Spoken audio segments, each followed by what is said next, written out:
सन 1774 east India company के दो officers John सुबनेर और सुल्तानियस ग्रांट हीटली ने खोज के निकाले रानीगंज कोल माइंस पश्चिम बंगाल में और भारत में शुरू हुई कोयले को माइन करने की दास्तान। रानीगंज में ऑफिशियली माइनिंग 1820 में अलेक्जेंडर एंड कंपनी के अंडर शुरू हुई और ये कोयले की खान देश के लिए सबसे बड़ी कोल प्रोड्यूसर थी 19th एंड 20th सेंचुरीज में। ये वो वक्त था जब हाथ मात्र से कोयले को माइन आउट किया जाता था। बिना टेक्नोलॉजी और सही तकनीक के कोल माइनिंग भारत में सबसे खतरनाक प्रोफेशंस में से एक थी। आज की वीडियो में जानेंगे आने वाली फिल्म मिशन रानीगंज की असली कहानी and the bigger picture of coal mining in India. Video interesting होने वाली है, so stay tuned till the end. Let's begin.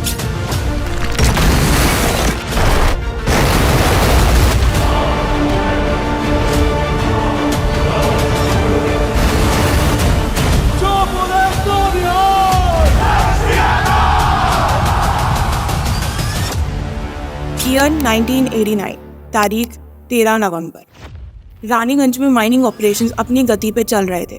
Lifts की मदद से अंडरग्राउंड माइनिंग करके कोयले को खगोला जा रहा था। जमीन के अंदर ग्रीष्म तापमान में ऑक्सीजन की कमी के बावजूद और अपनी जान के खतरे के बोझ को कांधे पे लदे 220 से ज्यादा लोग रानीगंज माइंस में अपना कार्य कर रहे थे।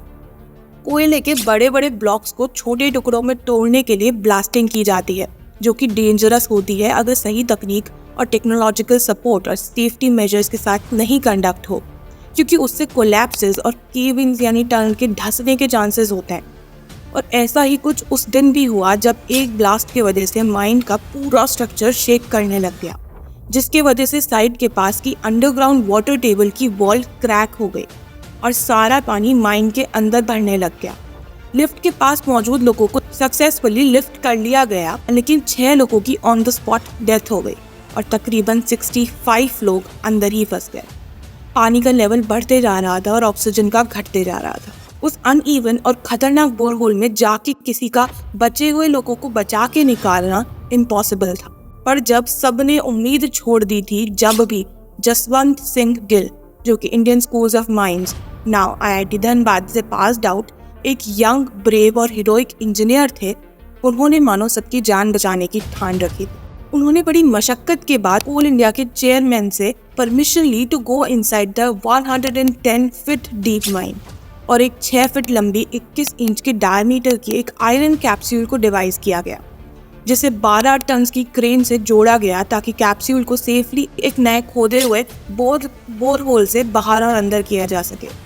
गिल के हिसाब से तकरीबन 20,000 लोग उस साइट पे इस रेस्क्यू ऑपरेशन को देखने के लिए इकट्ठे हो गए। नवंबर 15 से 16 के बीच की रात को 2:30 बजे गिल माइन के अंदर गए और एक एक करके 65 लोगों को बाहर सेफली निकाला सुबह 8:30 बजे तक। एज गिल रिकॉर्ड, जब वो लास्ट में सबको बाहर निकाल कर खुद बाहर आए तो लोग खुशी से पागल हो गए थे। इस ऑपरेशन को लिम्का बुक ऑफ रिकॉर्ड्स में नेशनल रिकॉर्ड के रूप में स्पेसिफिकली सर्टिफाई किया गया और नवंबर 16 को गिल के एक्सेप्शनल ब्रेवरी और एफर्ट को कोमेमोरेट करते हुए कोल इंडिया ने रेस्क्यू डे डिक्लेयर किया। Gill was also awarded Sarvottam Jeevan Raksha Padak by the then president of India Ramaswamy Venkataraman. पर सवाल ये है कि क्या बड़े पिक्चर पे ये एक हैप्पी एंडिंग है? शायद नहीं। इंडिया दुनिया का सेकेंड लार्जेस्ट कोल कंज्यूमर है and we are aiming at producing 1 billion tons of coal in fiscal year 2023-24. India continues to be one of the most dangerous countries for mining operations in the world, and mining remains one of the most dangerous occupations in India.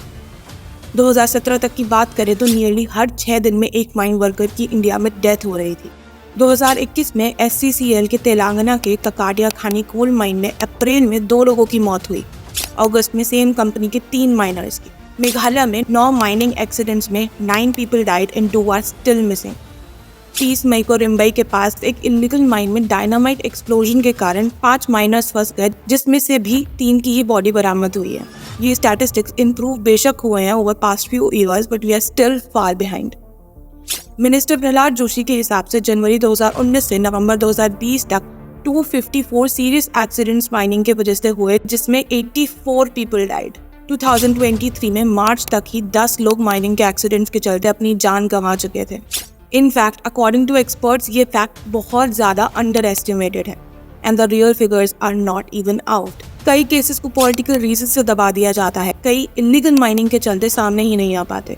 As the matter of fact 60,490 illegal mining incidents देश में 2022 में record हुए और only 6% of this ended as FIRs.